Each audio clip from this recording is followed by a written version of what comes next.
What is going on, everyone? Welcome back to the Dynasty Pod. Today, we have got an absolute banger of an episode for you. We are going to be going over one of our rookie drafts that we just did. Me and Sam were both in a league where we just had a chaos rookie draft. It's the Chaos League. We draft before the draft starts. So that way, when we're watching the draft, we can kind of sit back, relax, and see where the players that we picked up fell, and if they go to a great spot or a bad spot. So it kind of just gives a little bit of extra intrigue to the draft for us when we're watching. So I feel pretty good about how I did in the draft. Sam, how do you feel about how you did? Yeah, we were talking about it a little bit before we started the episode, but I think about halfway through the draft, I was in full panic mode. We'll talk about it as we go through the picks. but looking back at how things ended up, I think a lot of guys fell to me. And so I ended up really happy with how my draft turned out. So a couple of guys I'm hoping to get off waivers, and then I think it'll be a home run for me. It was a lot of fun this year too, because I think I did a lot more prep because we had done our ranking episodes for running backs and receivers and tight ends. And so I feel like I had a much better handle on the players. We'll see. Last year, I didn't do so hot. So last year, I drafted Malik Willis for the first overall pick. That one didn't turn out so good. Also drafted Jalen Weidemeyer in the third. I thought he was going to be the number one tight end. Everybody was talking about him, and he didn't even get drafted. Yeah.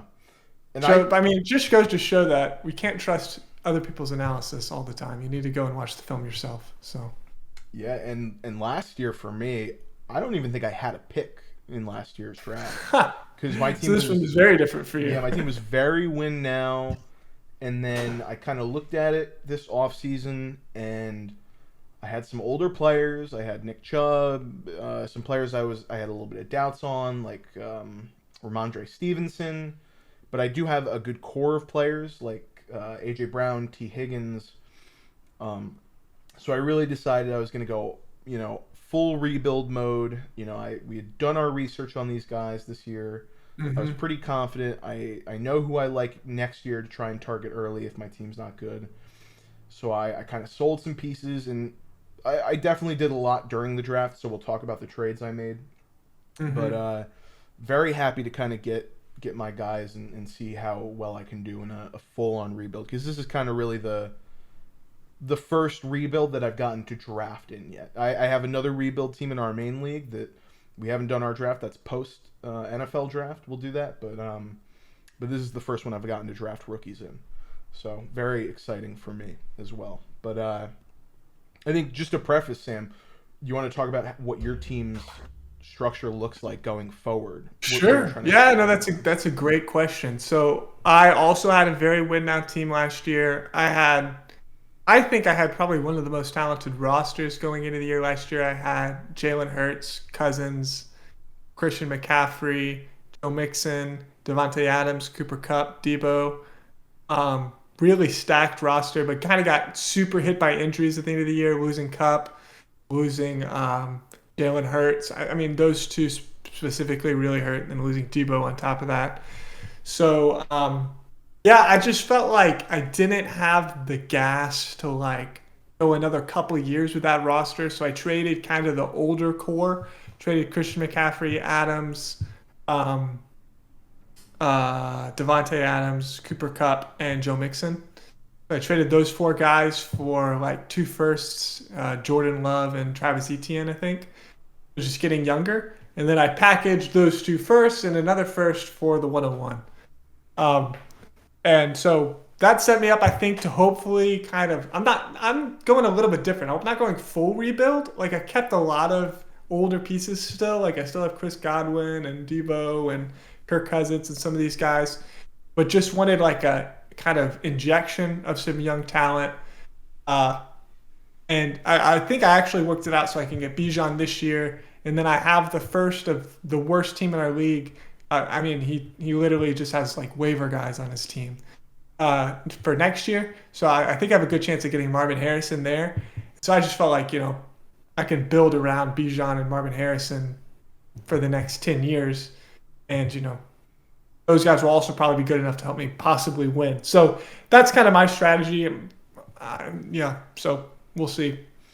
Yeah, and to start off the draft, you just talked about it. You had the number I one did, pick. yeah. I traded into the first overall pick. I traded 3 first round picks for for the 101 and Alvin Kamara. So, I paid up pretty significantly for it. Now, Hmm. granted, I traded the first round picks I traded were for last year's champion. I traded his 24 and 25 picks. Yeah. So I think they would have been late first. And then I think I also traded what probably would have been the 101 and the 25 draft. So, but we'll see if that works out for me. I have like a lot of draft capital. I had kind of a surplus of draft capital, so it felt like something I could do. But yeah, I took Bijan. No surprise there. This is super flex, so I think there could be a possibility of going quarterback there. And I do have Jalen Hurts, who I'm very set on for the future, but I do have Kirk Cousins, who I need kind of a replacement for. But as I said, as part of that kind of reload trade, I did get Jordan Love. So I'm kind of holding him as my potential Kirk Cousins replacement. Or if I really need to, I could go Caleb Williams next year since I'll probably have the 101. So that's kind of my approach there. So I felt safe taking Bijan. Yep. Pretty easy pick for you there. Kind of what we've been Mm-hmm. doing Mm-hmm. in all of our drafts. But the number two pick is really where the draft starts to get fun. And in our draft here, the next three picks go quarterback, quarterback, quarterback, and it starts with Bryce Young. So it goes Bryce Young, Anthony Richardson, C.J. Stroud. Do you kind of agree with this, or what would you have done differently here with these 2 to 4?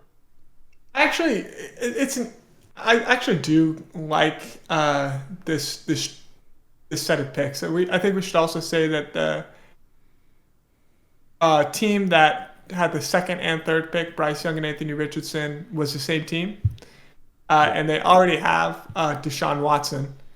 So I think that they were kind of going for upside, and I actually do think that's the right move. I think if you want to go, if you have the opportunity to take 2 quarterbacks and go full upside, I would have taken Young and Richardson. If you only have one pick and you need kind of a guarantee at that second guy, maybe I think I would have gone Stroud, just me personally. But Kia kind of has the flexibility to see will Young or Richardson be my guy, and I think both of them have higher ceilings than Stroud. So Yeah, I mean, I agree in the sense that, listen, if you've got your QB1 and you're picking up hmm again and you need another quarterback, go for that Richardson high ceiling kind of definitely, guy, definitely. because that could really be a home run pick for you. I think he had to take Richardson since he had the opportunity to take two QBs. Yeah. Just because I think Richardson has the potential to be like a top 5 dynasty quarterback, whereas I think Young and Stroud are more kind of maybe perennial QB1s. Yeah, but I do think C.J. Stroud at 4 is great. Mm-hmm. That's a great pick right there. I like that. Then moving along here, we've got Jahmyr Gibbs, Jackson Smith and Jigba, Jordan Addison, and Quentin Johnson are the next 4 picks, and fairly consensus once again. I'd Yeah, say for the, sure. the next couple of guys. Um, I know you're pretty much in tune here. Gibbs and Jackson Smith and Jigba. You're running back 2 and wide receiver 1. That's definitely what you would have done. Yeah, yeah, yeah, absolutely. Yeah. So, all right. Next up, Jordan. I like Jordan Addison more than Jackson Smith and Jigba.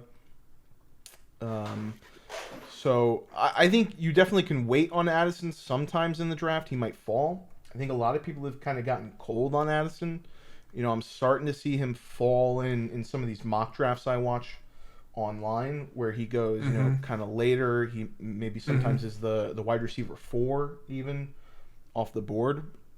So especially post draft, it kind of depends on where these receivers even land. But right now, without knowing anything, this is kind of just the way it shook out to Njigba, Addison, and Quentin Johnston. And then the next I four. know you ended up trading into the late first, which we'll talk about in a second. Did you have any thoughts about trying to get Addison and trade up even further, or was that kind of Yeah. out of your price range? So I actually made a trade. I had the 109. I had the 109. Or you So traded back from the I 109. did trade back. That's So what you I was traded trying. back after Addison came off the board? So Addison went off the board at 107. He was kind of the guy I was looking at there. My pick came to me. Zach Charbonnet was still on the board, and I was kind of debating if I wanted to take Charbonnet because I do think he's a really good player. But I ended up trading the 109, Dak Prescott, and Cooper Rush for the 206, 207, a third round pick next year, and a first round pick next year. So I essentially got a first for Dak Prescott, a 206, a 207, and a third for the 109. Mm-hmm. And Mm-hmm. with the capital that I had the 202. I had another pick later in the second round. I could get a couple picks in the second. I knew who my guys were that I liked. And getting this capital would have allowed me to kind of maneuver the draft to get those guys in any way I And you wanted. came into the draft wanting to accumulate a lot of second round capital because Yeah. we've actually, I mean, I actually ran some like analytics on these drafts that we do before the NFL draft and compared it to like a different, a draft where you know the draft capital ahead of time. And I think it does kind of show that the second round is probably the where the most value is. I think there's a big danger of busts for us in this draft in the first, as somebody like Jordan Addison, maybe he could fall out of the first round or Mm-hmm. something, or somebody like Zach Charbonnet might get third or fourth round draft capital instead of second round draft capital. So Yeah. there's that big potential for bust in the first round. And then there's a potential for finding the diamonds in the rough in the third, but it's pretty hard to do. And it kind of I think it's more luck than anything because it kind of depends on who falls to you, who's left when you get there. But the second is really where you can flex your muscles of, if you've done that analysis ahead of time. So, Yeah. If you can hit in the second round, in these pre NFL draft, rookie drafts, that if anyone does them, if you can find the guys that get that unexpected capital, the guys that go earlier, that's really where like you get extreme value compared to doing a draft post right. I draft. mean, there's guys like James Cook who were clear second round guys, Hmm. and then he I mean, catapulted into the late first. I'd say probably similar with, a guy like Sky Moore was like a clear late second round guy, jumped into the first. Christian Watson, probably a clear second round guy that jumped into the first. So like a lot of these guys, like if you kind of believe in them, and they get the right draft capital, they could end up being like a first round type value. So Yeah. So Charbonnet went at the 109 when I traded him away. How do you see that trade? Do you think obviously what I got in return in the end, sure. but I think that I think like in this draft, like especially I mean, we like Charbonnet. I do think there's a pretty big teardrop at running back from Charbonnet, but you're also a rebuilding team. You don't necessarily want to go heavy running back right now. Like yeah. you're trying to probably build a wide receiver. So I think it's a good move there. You get that value back. I think some people might say you could potentially get more than just a first for Dak, but I don't know. Are you kind of lower on Dak's outlook? I think Dak is a fairly good player for fantasy. I think he's just not really what I was looking for, and I had been trying to trade Hmm. him for a while, and it really seemed like I Yeah, just I mean, wouldn't be at able to some point move you off just got to him. make the move. Yeah. Yeah, So so I just kind of made my move here because I knew I could do it, get the trade done. I don't think it was a bad trade. No, Yeah, so I'm not fairly like happy. max value, but Yeah, not I'm bad. fairly happy with the way it turned out. But Charbonnet goes there. Will Levis is the next pick off the board. So finally, Will Levis goes at the 110. I think this is. Yeah, and I think this is a good pick. I know everybody in our league like really likes to hate on Levis, but I honestly think that the hate has gone like a little too far. Like it's a good chance this guy goes top 10 in the NFL draft. And I know everybody's saying like, well, at least in our leagues, everybody likes to say and predict that he's going to be the bust. That he's going to be the Zach Wilson. But we have to admit at some point that most of the NFL draft community is terrible at evaluating quarterbacks. Mm-hmm. Most of the NFL draft community really liked Zach Wilson. And so it's really hard to say. It's easy to look back and be like, oh, that was so obvious. But Will Levis could easily be. I mean, people said that, I think, about Josh Allen in his draft, right? I think they said like, oh, he's going to be a bust. Like he couldn't do anything at Wyoming. His accuracy was terrible. And they're obviously wrong about that. So I think it's worth, especially late first, if you have a quarterback need, I think it's worth it. 100%. Yeah, and you know what? Even as someone who's not the biggest fan of Will Levis, I can sit here and recognize and say the 110 for him, I mean, I'm not going to take Devin Achane, who is the next player that goes. I wouldn't take Achane over Will Levis. No. So it's just at a point. I like Zay Flowers. I probably would have taken Flowers. I might have taken Flowers or maybe Bigsby over Levis, but I don't think I would have let him drop out of the first round. Yeah, so it just it comes to a point where if you need a quarterback, I think it's a good pick. Good value. If you can let him drop to the back of the first, you got to take him if you need a quarterback. Because he's. I think a lot of super flex drafts he's going to go early first, just because of the value of quarterback in super flex. So yeah. So like we said, Devin Achane, kind of I would say the most surprising pick here in the first, or maybe not surprising, because he could be seen as the next running back off the board for some people. But I think he is the consensus next running back. But maybe for you and me, he's a little lower, yeah. Yeah. So I would say the riskiest player here picked in the first.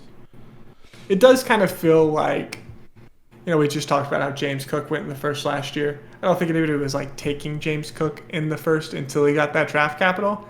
It does kind of feel like presuming that Achane is going to get that good draft capital second round, which, I mean, is expected. But if he doesn't, I'd be a lot less excited about Achane. There's a possibility he could fall into the third. He could go to a team where, he's going to be behind some people. We don't really know. Yeah, exactly. So I think his range of outcome post-draft is a lot bigger than some of these other guys. And then now is where I make another move here, and I trade back up into the first round at the 112, and I take my wide receiver 2, Zay Flowers. So I traded Nick Chubb for the 112 straight up, and I think Nick Chubb is an amazing player. I think he's still going to have good fantasy value, but for me, Nick Chubb just isn't a player that fits what I'm trying to do. So I traded him away for, he's an older, aging running back, probably going to have one, maybe two more great seasons. I love Zay Flowers. I think Zay Flowers is going to be a great receiver who's going to get good draft capital, somewhere in the first round. I don't see him falling out into the second round. And if he goes to an amazing spot at the 112 here, even though I like Addison more as a receiver, I'm going to take Zay Flowers at the 112 as opposed to Jordan Addison at the 107. Because I think that's just much better value. Mm-hmm. Yeah, I mean, if he becomes like I don't know if we can say that Zay Flowers will be like a top 12 wide receiver in the league, but I think he could be a top 24 receiver in the league. Yeah. And I think just with the number of years you're going to get out of that and your team situation, I mean, you're looking at the potential of holding the bag with Nick Chubb, right? You were looking at the potential of ending up really getting 2 middling seasons as a team, and then losing the value entirely. So I think it is worth it, And I think you have to recognize that sometimes that the other teams see that these guys are aging assets as well, and you kind of just have to take what you can get versus, I mean, it's better than having to just cut them because they've retired or got hurt or whatever. So, and I wanted to say one more thing about Achane. I just think, the reason we say the range of outcomes is so big, and I feel like we said that. I just want to kind of clarify why. It's because I think that some people think AJ can actually fill like a 3 down role, like he ran between the tackles at Texas A&M. But there's a high likelihood that other teams don't see that and draft him into a kind of gadget or 3rd down role.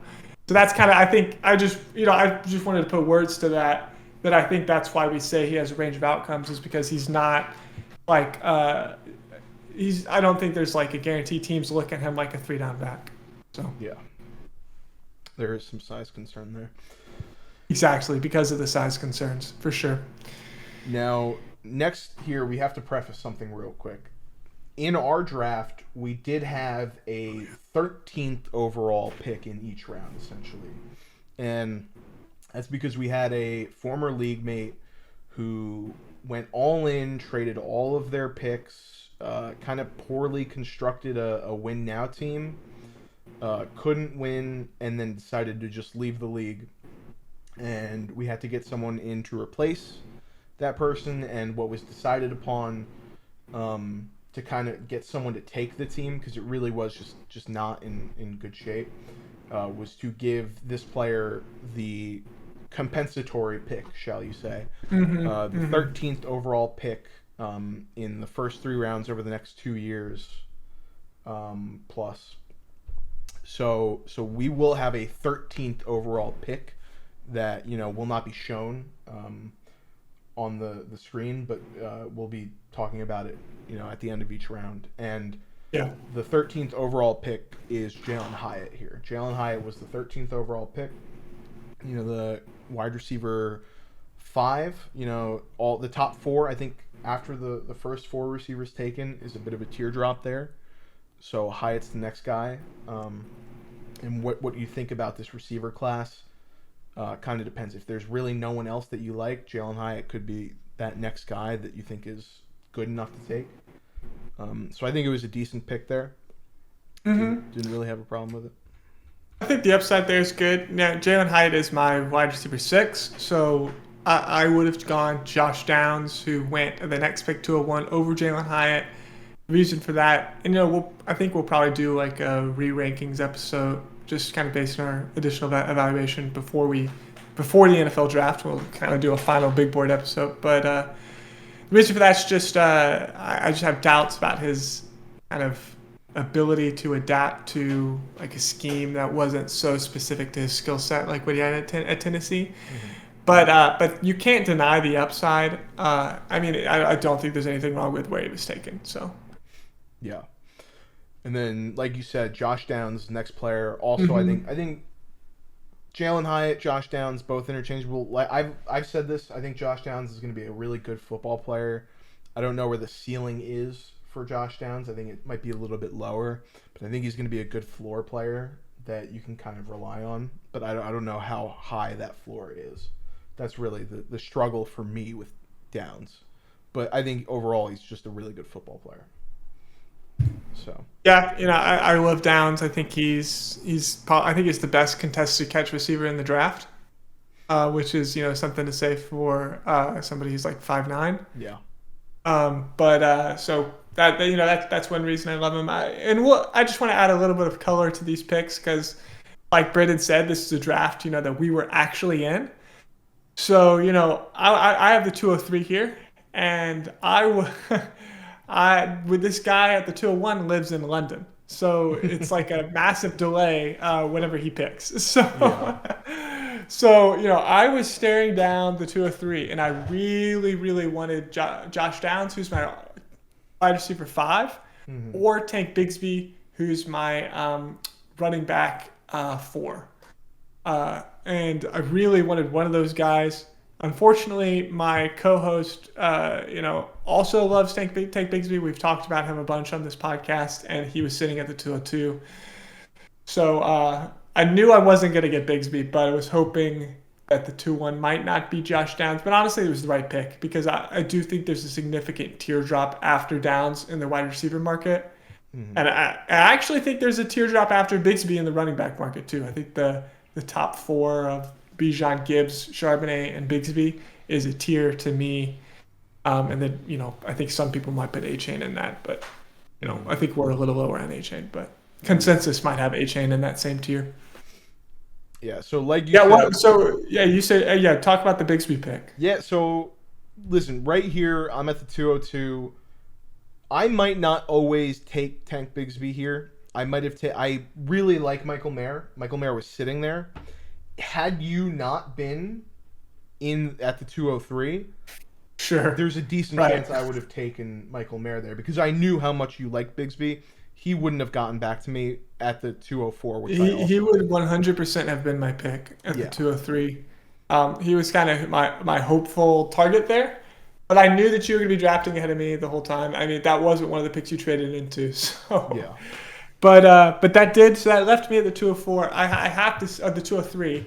I have to say here, I offered a lot of trades to trade down here, Mm-hmm. because I think I've talked about in previous episodes. I really have been, my strategy going into this rookie draft has really been to try to get Luke Musgrave late.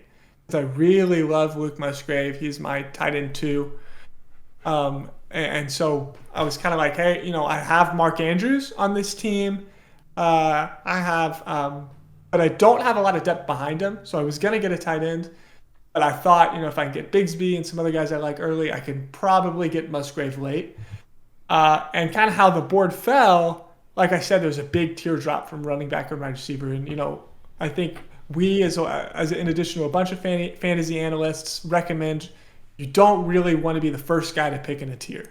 So that's kind of what led me to try to trade down. I sent a few trades, wasn't really getting the value I wanted though. And yeah, I mean, the best player, so I just had to go best player available. I Mm-hmm. think that's the right move. If you kind of get in that situation where you were targeting a guy, he comes off the board, you're not able to trade down.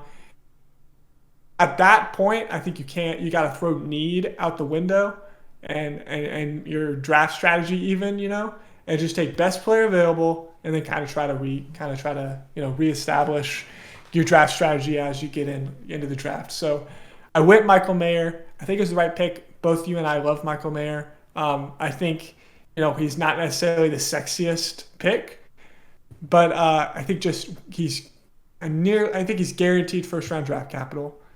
He doesn't have any of the blocking or size concerns that somebody like Dalton Kincaid has.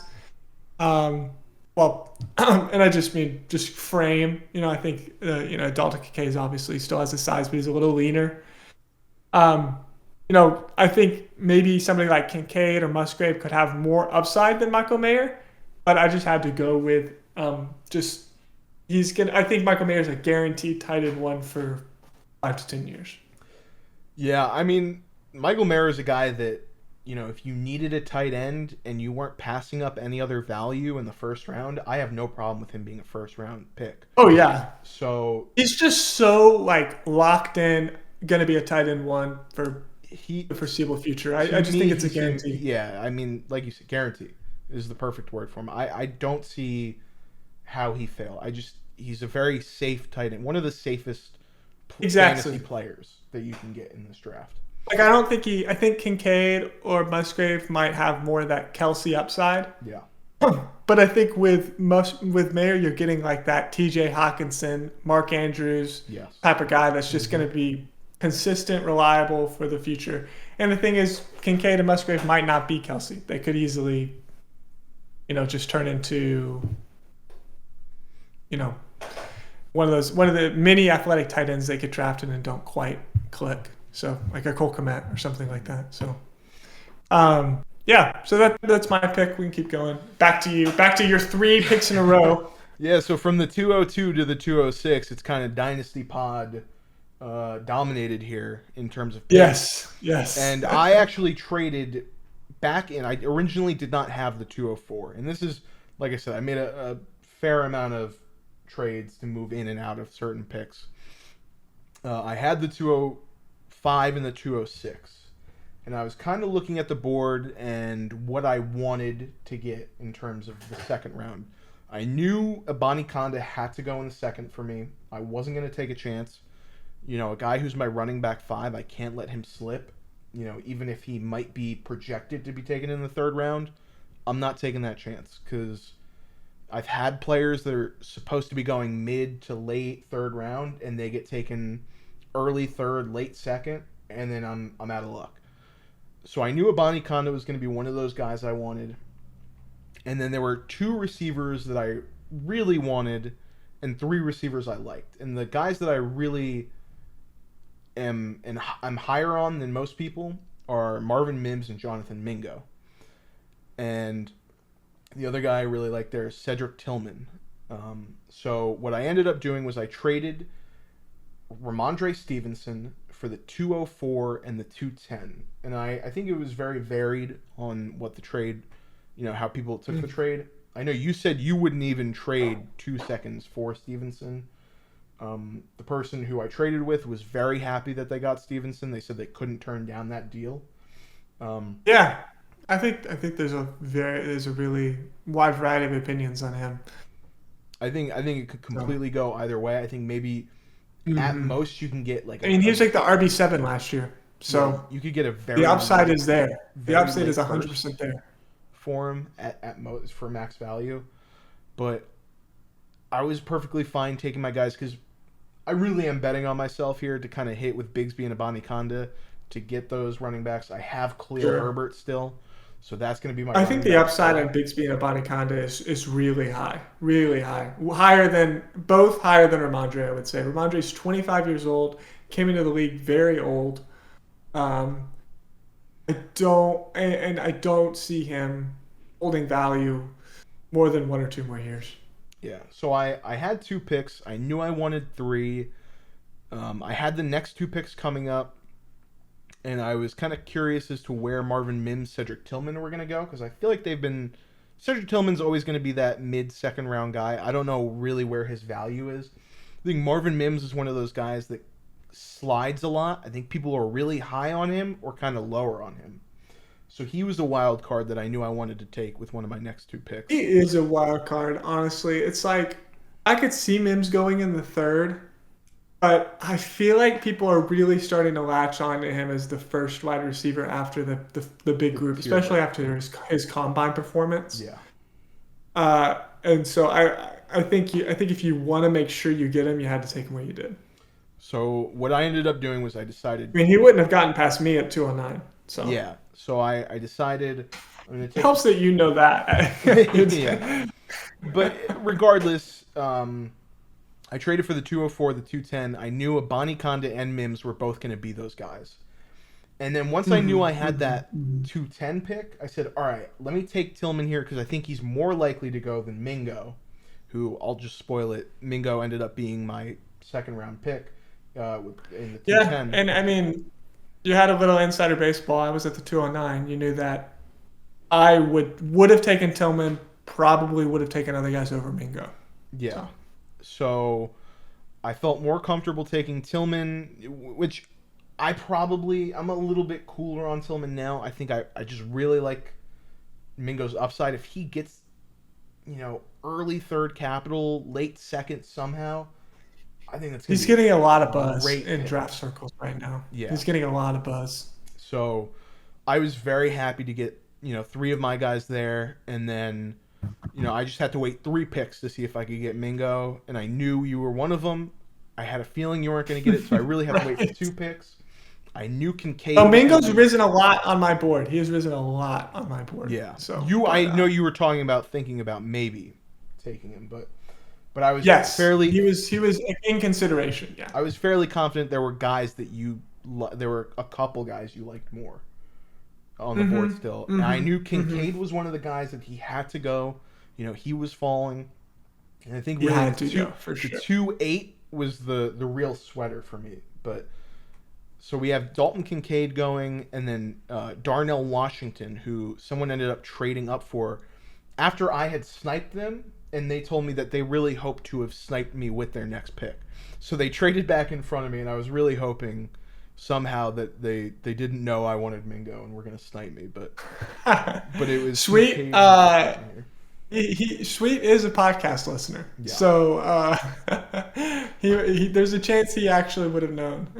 Yeah. So Kincaid and Washington go right before you. Obviously, you weren't going to take either of those guys. You were pretty happy with that, I'm assuming. Yes, yeah. Having taken Mike Mayer, I'm not going to go another tight end in the second round. Yeah. Um, yeah, the 209, it was another really tough decision for me. We were talking about this before the episode when I was considering a lot of picks at the 203. I was considering going with the next running back on my board, my RB6. So I've moved Achane up. He's my RB5 now just because of, I think, draft capital and upside for him. But my RB6 is actually Roshan Johnson. I thought about going Roshan at 203 because he is RB6 on my board. Thought about going Mims. Mims would have been the next receiver on my board. Again, I ended up not doing that just because I think it was a tier. So when I got to 209, Roshan was still there. Mims off the board, but Roshan was still on the board. Now, I really considered taking Roshan. I love Roshan. If I had left this draft without Roshan, I would have been pretty upset. And I knew that. I was like, if I don't get my guy here, I'm going to be pretty sad.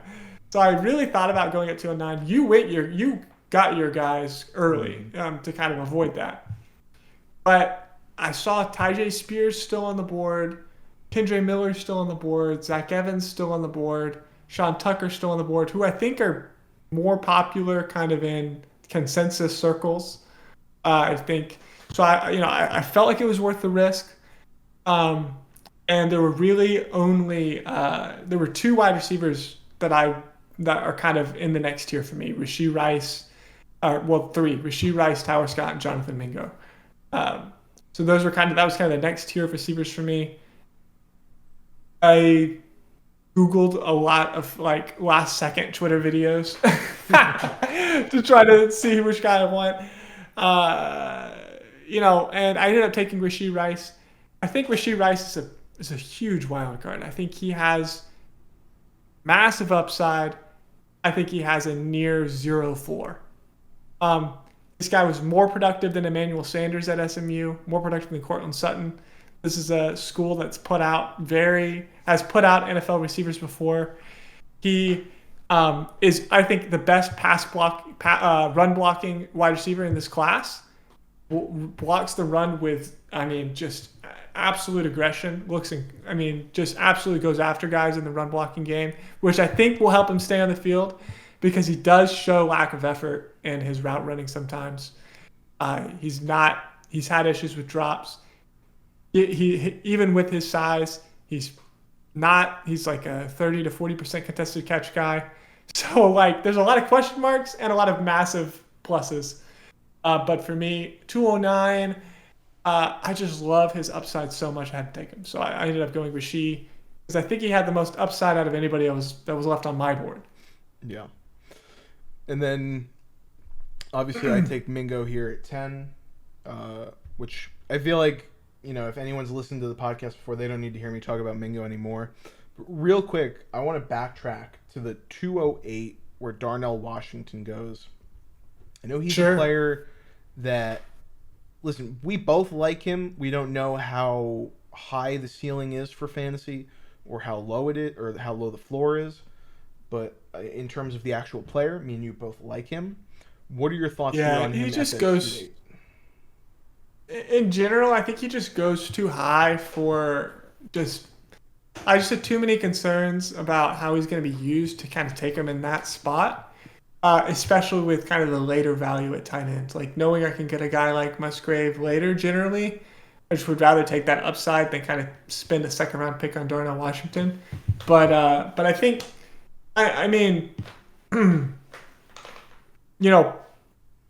he has the potential to be really good tight end. He's incredibly athletic. Showed incredible agility at the combine. Great contested catch receiver. He's going to be a huge red zone threat regardless. It just depends on how the team that drafts him use him because he's also probably one of the best run blockers in the draft, and that includes linemen. Yeah.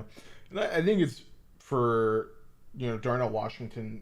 I think he's had a very interesting pre-draft process where it almost feels like a roller coaster where he kind of has these ups and downs, and obviously the combine is a big up for him. He tested really well, and then people kind of stopped talking about him, and now we're at the point where I feel like I'm seeing him go in kind of some of the first round mocks again. So it really depends if he gets that first round capital. I think it could be at the 2.8 here, decent value. But if he kind of falls This out, first round capital. Yeah. So, and then to finish out the second round here, we've got 2 running backs with Tyjae Spears and Kendre Miller. I know I'm more into Miller than you are. Tyjae Spears. Yeah, I'm higher on Spears than you are, I think. Yeah. Yeah, I really like Spears' upside. Again, for me, my kind of favorite running backs in this tier are Sean Tucker and Roshan, and then so I would have taken them over Spears. And but I think that's a good pick there. I still had guys I like too, like Zach Evans and Chase Brown. I thought were better running backs here. But I think at this point, this is kind of the cluster that we've talked about. A big cluster of running backs. Oh, for sure. That it was a little later than in most drafts, I think. Yeah, I think mostly because I kind of managed to weasel my way in and take 3 receivers in the middle of the second. So that's probably why this draft looks a little bit less running back friendly. But I think you would see some of these guys going earlier in the second had I not kind of thrown things off the balance a little bit. But our 213, the unofficial 213 pick was Hendon Hooker. So Jalen Hyatt and Hendon Hooker getting paired, both those Tennessee guys. I think for a team, like we said, this is a very rebuild team, doesn't have a lot of players. To get a potential quarterback who, we don't know what's going to happen to him right now. There's a lot of buzz saying people have him. I've seen articles saying that he's ahead of Will Levis on some NFL draft boards. We really have no clue. This is a complete unknown player. But if he hits, we like the tape. We're just worried about the age, coming off the injury. It really is. This is a team that can take a risk on pretty much anything because he's not looking to compete, so. I think this is kind of the perfect pick for the team. Like, best team need. And it just feels like a perfect fit. So I really had no problem. I thought that was a really good pick there. To our former Dynasty Pod co-host, Trev. Yes, the former co-host, yeah. To anyone who used to watch the old... yeah, the very early episodes. Yeah, the archive. All right. Now to start here at the 301, we have Zach Evans going off the board here. And then Keyshawn Boutte go off the board. Those are 2 kind of interesting guys. High upside, in my opinion. Low floor. Very landing spot, draft capital dependent. So could be... Yeah, and I think, kind of all this pre-draft process, Boutte, he's somebody who would have gone before Mims or Tillman or Rice or Mingo or any of those guys, right? Yeah. So I think it is good upside there. And Boutte's... I don't even think I think he's off my board. I don't think I would take him in a draft regardless of where he falls to me. Yeah. But the upside's undeniable. So. Yeah. All right. So now here, you were sitting at the 304. Right. And as I said, I passed on Roshan. Mm-hmm. I was very happy he hadn't been picked yet. Yes. And then a trade happens. And the 303 switches places. And at this point, I have to ask you, were you sweating? Because I was pretty sure that this guy wasn't going to trade up for Roshan. Mm-hmm. I was pretty sure he was going to trade up for Sean Tucker because we had talked about this. We recorded a pod where I was very high on Sean Tucker. I mentioned that I was high on Sean Tucker in our other leagues. But I've kind of fallen on him a little bit. I'm a little bit concerned with this medical exclusion situation. I talked about that in the last podcast, I think. So he's fallen a little bit on my board behind Roshan. So I was hopeful that he was trading up for Sean Tucker, which it turns out he was. So got lucky there. I really, really rolled the dice. Ended up getting Roshan at the 304, somebody I was willing to take at the 203. So, got him an entire round later. Yeah. Which I think this is where I would like to take him. I love Roshan. I love his talent. I love his potential. But I do recognize that there's like a good possibility he kind of fits into an RB2 role versus like being a lead 3-down back. And so I'd love to get him here versus having to spend a little bit higher capital on him. I think in our giant tier 3 running back cluster, I know you have him higher in your tier 2. I've got I do, a yeah. guy like Abani Konda, but if you were to put Abani Konda and Roshan Johnson in that tier 3 together, I would say that likelihood, probability of who's the most likely to be the 3-down back, Roshan kind of fits that mold most. So whereas this is a guy, not like a Devin A. Chain that's smaller, but people will see, NFL teams could see a full 3-down back that they can utilize, and that's why he might get earlier capital than you would with expect. low mileage too. Yeah, exactly. And that's definitely something teams consider too. Is that this guy didn't get a lot of 100%. It was talked a lot about. You can see the Texans taking Dameon Pierce, right? Yeah, the guy was really underutilized at Florida. One of the big things with Jonathan Taylor when he came out, that was talked about was because he had gotten so much usage, Right. And right. people were saying, could he hold up for multiple seasons? And look how good of a back he turned out to be still, but that was a big question, and that plays into NFL teams and how they view prospects, and that's kind of why he maybe fell into the second round as opposed to being a first-round running back. But so you got your guy Roshan. You were feeling very good about that. You still had one more pick later. I was very happy. This kind of redeemed my draft. I had one more guy on my board that I was hoping to get to kind of make it a home run draft for me. But getting Roshan here kind of righted the ship for sure. Yeah. And then now I was sitting here at 305. And, we had been talking during the whole draft, the entire time. We were going back and forth, kind of saying out our process, because we have a fairly good idea of what our boards are, and we know we're not going to be. There's a little risk of like betraying who I'm going to take when my entire like big boards. Yeah, exactly. And we both share the same doc where we show all of our rankings to each other, so it's wouldn't be a surprise as to who you like the most left on the board. So I was telling you how much I was torn between this pick. I had Chase Brown, who I thought was the best player left on the board. Just a running back that has shown a lot of good stuff on tape. I think he came out in the combine, really impressed me. And this could be a guy who gets some fourth-round capital in a really good landing spot, maybe goes to somewhere like Atlanta and kind of gets that backfield all to himself. And if that situation happens and I passed on it, I would have been kicking myself. But I did have one of my guys still on the board, and that's Tucker Kraft, who I'm extremely high on, my tight end too. And I hit last year with my tight ends. I was feeling myself. I feel like I could do it again, and I'm like, oh man, Tucker Kraft is going to be this great guy. How can I not say no? He's one of my guys. Chase Brown really isn't one of my guys. I've already got 2 running backs. But I ended up deciding Chase Brown was just the better overall pick, and I could try and trade back in again to get Tucker Kraft if he slips a little bit. Luke Musgrave was still on the board. I had a feeling he was going to go ahead of Tucker Kraft, and then after that, I would really try and trade back up in as soon as Musgrave goes off. So I know that, if the next tight end's taken, it's not Tucker Kraft and I don't get him. But I ended up going Chase Brown.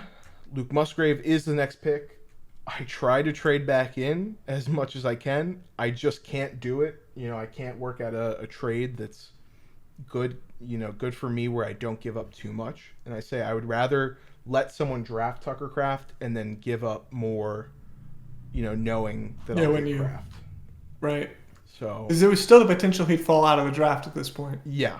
there And was you could still get the him on potential for waivers. that, and that's what I was really hoping for. So next up, Xavier Hutchinson goes at the 3-7. So two of your guys Yeah. back to back here, Musgrave and Hutchinson. Yes. So Yeah, yeah. I wondered if I've hyped up Hutchinson to the point that other people are taking him now. But um, yeah, thankfully there was still one guy. I still have one receiver left on my board ranked above Hutchinson, so I was okay with letting him go there. yeah, and then Dwayne McBride goes at the 3-8 here. I think overall, there's a very big variance for Dwayne McBride. I know me and you both aren't into Dwayne McBride as a lot of other people Yeah, could I don't be. have him super high, but I mean, at this point, he is the best running back left to me. Yeah. Like out of the people left after Chase Brown, I would have taken McBride there just because of the buzz he's getting, kind of in NFL circles, and I think he is going to get decent draft capital. Yep. And then that leaves your guy here on the board.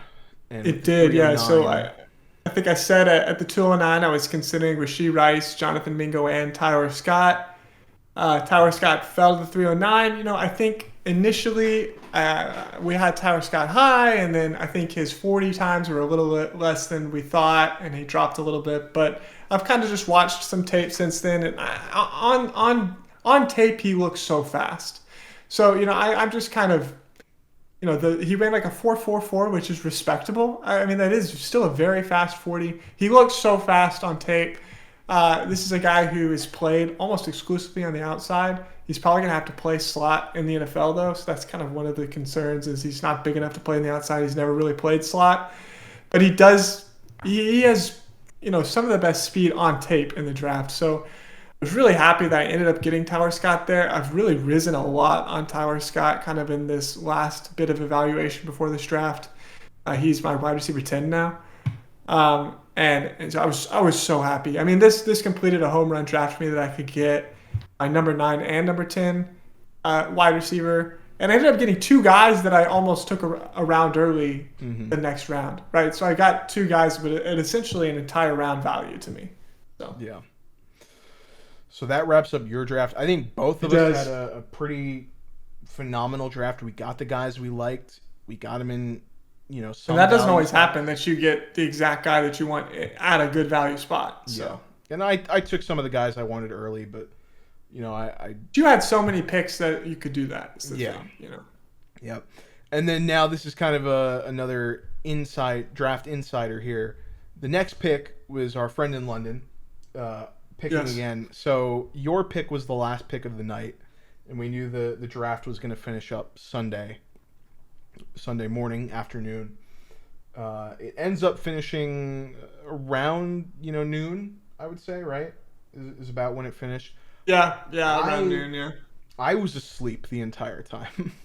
It was Saturday night. I was out late, and what I ended up doing was I just fell asleep the entire time. I couldn't trade back in to get Tucker Kraft, which I maybe would have tried to do, if I saw him. I open up the app. I scroll to the back of the third. I see the yellow indicator that a tight end was taken. Oh no. And then I see it's Sam Laporta. So I go, oh, thank God. So Evan Yes, Hull, yes. Sam Laporta, and Eric Gray here are the last three picks.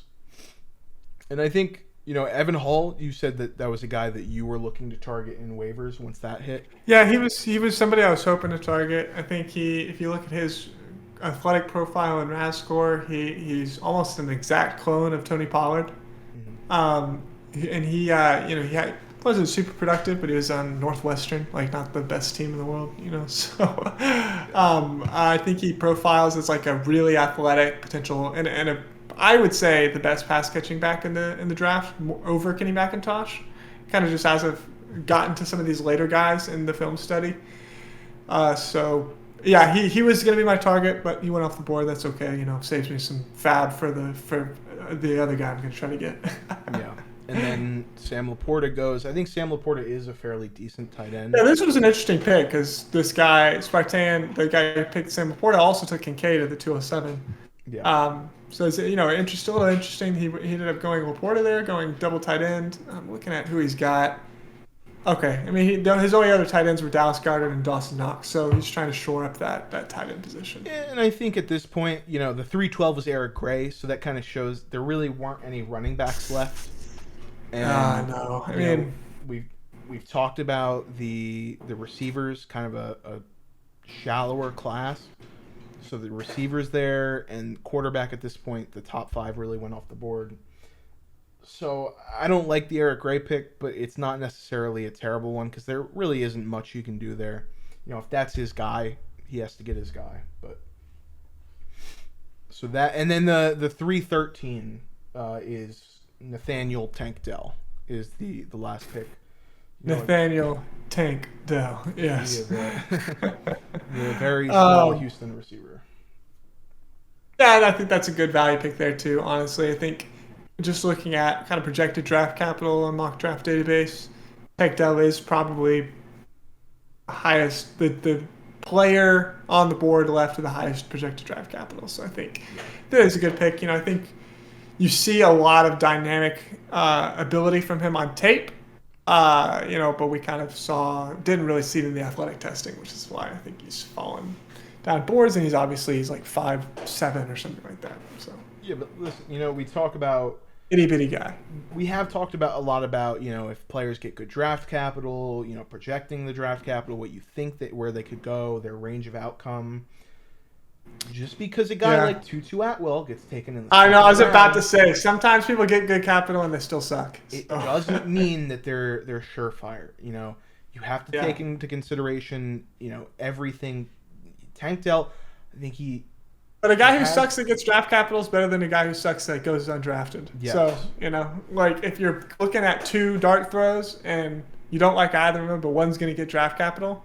But I agree. I'm not going to take Dell early just because of the projected draft capital. Yeah. I wouldn't take him any earlier than where he went. So. Yep.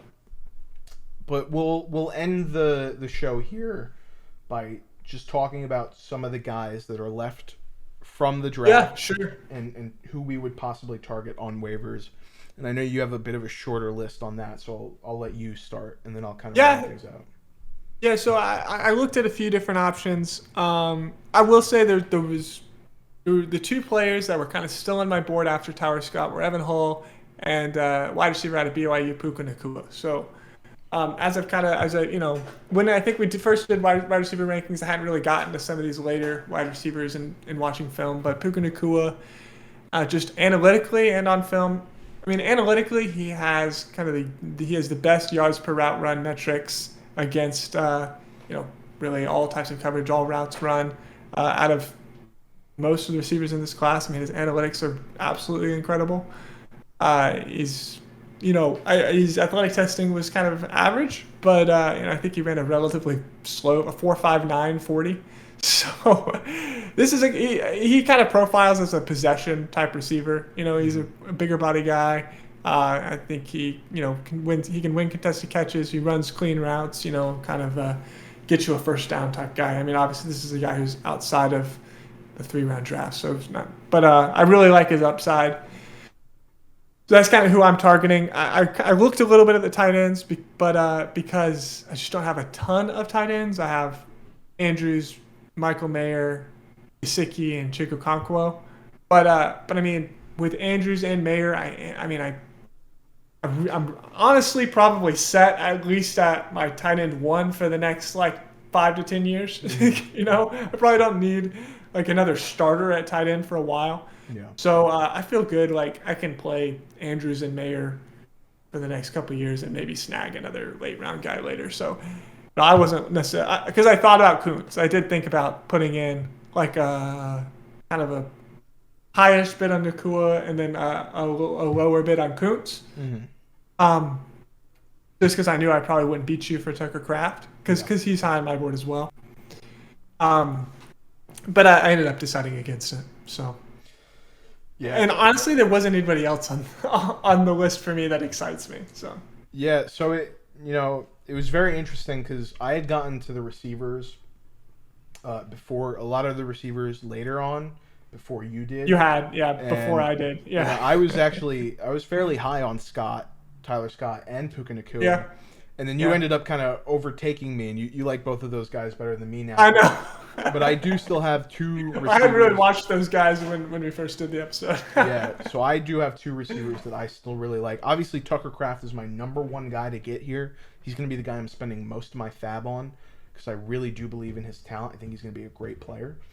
But Andre Iosivez out of Princeton, the receiver, is another guy that I really like. I'm going to be trying to get him. And then Raheem Jarrett is the other receiver that I like. So I think those are two guys that I think have good talent. And if they go to a good spot, with a good quarterback possibly, they can kind of show up and do some fun stuff for fantasy. A couple other guys, I do like Kuntz. I think Kuntz is a decent dart throw. If you need tight end, really good player. Probably not going to get taken in most drafts that are 3 rounds. So definitely a good waiver target to look for. 2 running backs left. Deuce Vaughn, Keaton Mitchell, both smaller guys. Obviously, Deuce Vaughn, very small. Right. Were you gonna put it? Did you consider putting any fab on Keaton Mitchell? I know you like him. I have a $1 bid on Keaton Mitchell currently. So sure. Just not gonna spend big, but if there was no one else I was really looking for, I would probably spend a little bit more on him. But just realistically, this is a guy that he's going to go in like the 5th or 6th round, maybe 7th round. He's going to be taken in day 4. He's never going to be a guy that's going to be a workhorse back. He's always going to be in a committee, splitting time. So the real upside is limited for him. But I do think he's a good player. And then another receiver I do like is Jaden Reed. I think. Yeah, I like Jaden Reed too. Just overall, I like some of the other guys better, but I think he's a good player to look at. And then for quarterback, I'm just going to take a dart throw at Dorian Thompson-Robinson because I think he's got the highest upside remaining. And I really don't have any quarterbacks because I traded Dak Prescott. I traded Lamar Jackson earlier away. I'm going full rebuild, so if I can take a guy who maybe goes in the 3rd, 4th round and turns into a Russell Wilson kind of a player, sure, yeah, that's a good dart throw. I think he's both of our QB6, Dorian Thompson-Robinson. Yeah, so that's pretty much it for me. There was no one else that I was really looking at. Obviously, I do like Puka Nacua. I was talking to you before the show, and I said, listen, I know you're probably going to also be in on Nacua. I don't want to spend any unnecessary fab on him if you're going to get him. So I just dropped my bid. Well, your bid would just fail. So yeah. So, but it simplifies your waiver process at least. I mean, that was similar with Kraft. I was like, I do really like Tucker Kraft. Also, I think he's my tight end 4 right now. So yeah.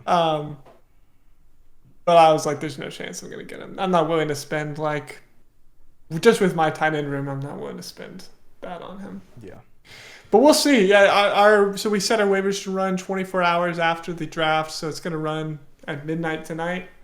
So we'll see. I kind of waffled back and forth and putting some different bids on different guys, but I have, I think, fewer roster spots available than you, so I ended up just putting my whole fab on Puka Nacua. So I'm hoping that I get him. Most guys in the league still have 100 fab. I only have 90. Because our former co-host, suckered me into giving him 8 fab at one point. So we'll see. I did also spend 1 fab on Rashid Shaheed though, and nobody else bid on him. So I have no idea why. Nobody else wanted Rashid Shaheed. It was like this guy had a stretch of 5 games with over 10 fantasy points. But what was Marquez Callaway? Was the preseason darling that everyone needed to spend all their fab on, and he sucked. And I was very much in on Marquez Callaway hype before this. Dude, I spent so much money on Marquez Callaway because there was the first year Michael Thomas got hurt, Yeah. And I was like, oh no, gotta get Marquez Callaway. Yeah. So that is going to do it for us here today. We hope you guys enjoyed this kind of an episode. We've done a couple of mock drafts so far, but this gives you some real insight to what 12 different players are thinking about and how a draft can shake up and where some of these players can rise and fall. So I hope you guys can kind of take away some of this information and use it for your own drafts. And obviously, you'll probably be drafting after, so you'll know some of the landing spots. But this is just something fun that we like to do. Like we said, it's our chaos league, and And I like to have a good number of picks in these drafts just because yeah, it gives me somebody to root for on draft day. exactly. Um, I'm excited. Yeah. Especially with somebody like Puka Nacua, that's somebody who it's like he could go second or third round to somebody that really falls in love with him. And man, I just get like that's just a huge win for me. So Yeah. So wherever you guys are watching from, do all that fun stuff for us. Like, subscribe, comment, leave a review. If you're leave a review on Apple Podcasts if you're listening to us there. We really appreciate that. We read those, and we appreciate any kind of feedback that you might have for us. Yep, it helps us grow because we really like to spread, and just kind of get out some Dynasty content to people who really also enjoy it.